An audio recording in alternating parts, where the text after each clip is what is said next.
Who knew Lori McKenna, songwriter of Humble and Kind, perhaps country music's most earnest and honorable song, also has a sneaky side. But sometimes a mom's gotta do what a mom's gotta do, especially when she needs help writing a song, and her songwriter son just happens to be home for a visit, lolling around the house watching a ball game on TV. I was like, hey, what are you doing right now? Recalls the Grammy-winning songwriter-singer, chuckling over her moment of trickery with her 33-year-old son, Brian. Can I show you something?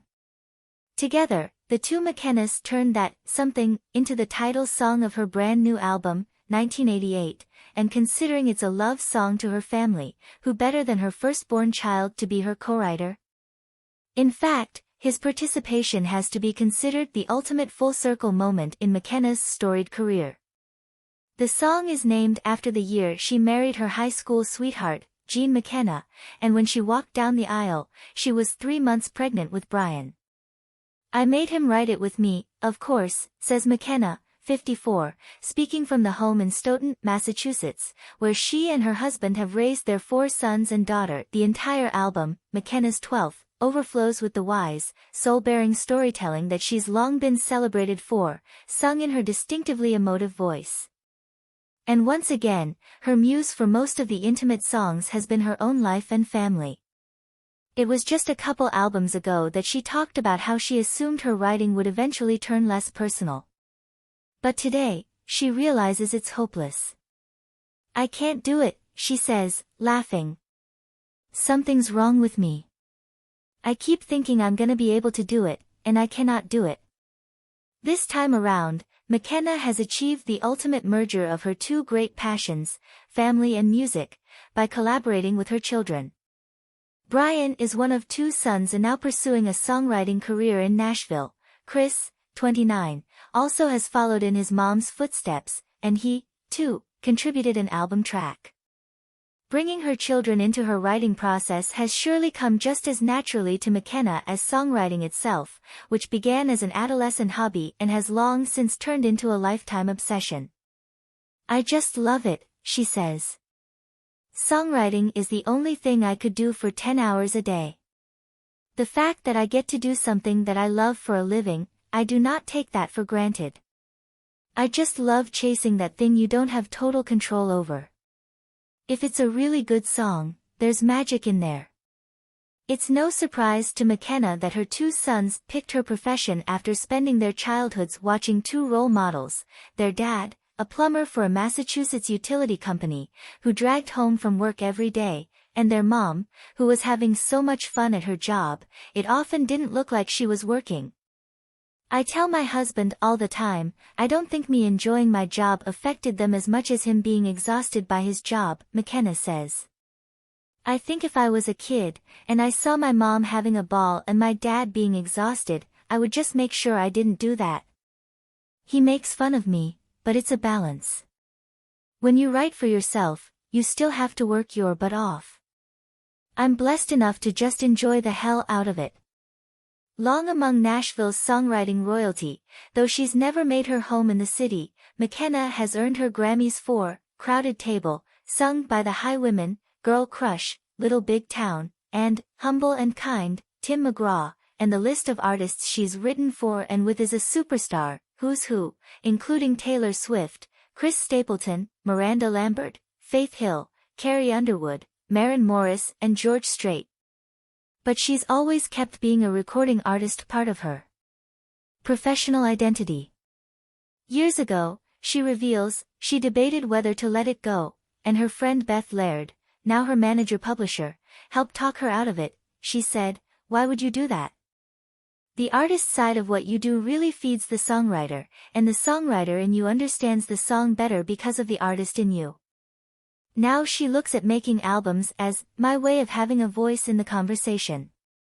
In 1988, her 4th album produced by Dave Cobb, McKenna once again digs into personal topics that evoke a full range of powerful emotions, from regret to contentment, from fear and sorrow to hope and joy.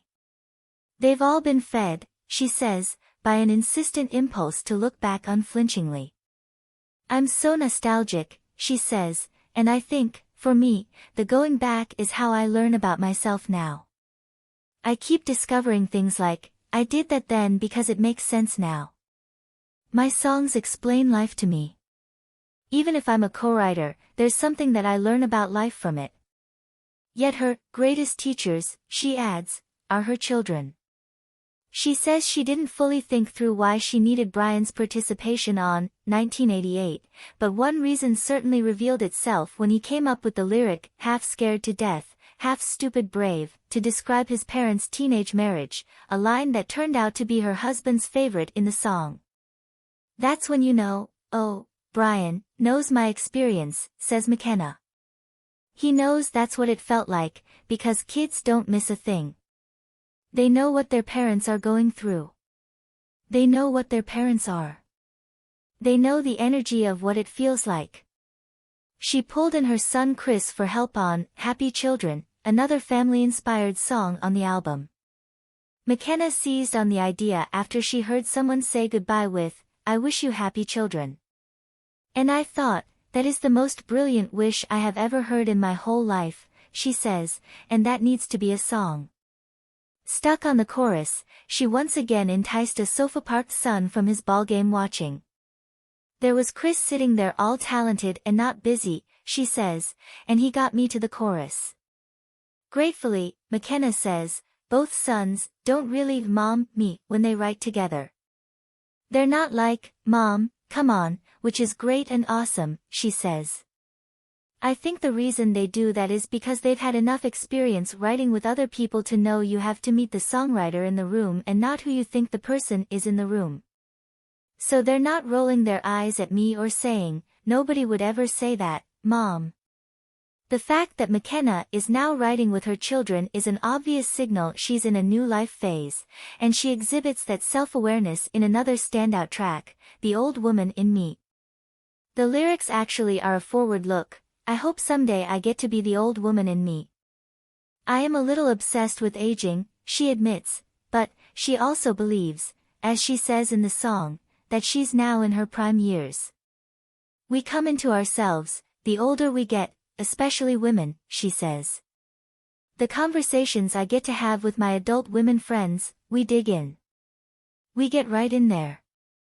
And I think we're feeling more settled in our bodies. I can really labor over the vanity part of this, but it's not gonna change the way I look. My job is to change the way I feel about the way I look. I'm going to try to embrace aging in a way that is just the total positivity of it. The song, McKenna says, may also be a first step toward new lyrical themes. I'm not really a what's next person, she says. I'm more a let's go back person. But I really think the writing that will come next will be a little bit more of being in the moment as far as understanding. Even, The Old Woman in Me took me looking at the person that I want to be versus where I thought I was gonna be. So what is next? On September 28th, she'll begin an 11-stop tour with fellow songwriter-singer Brandi Clark. McKenna says she's not sure who came up with the pairing, but she was thrilled by the invitation. I was like, yes, please, she says. Brandi is one of my favorite writers and humans. We've been able to write together a bunch over the years, and I just love her.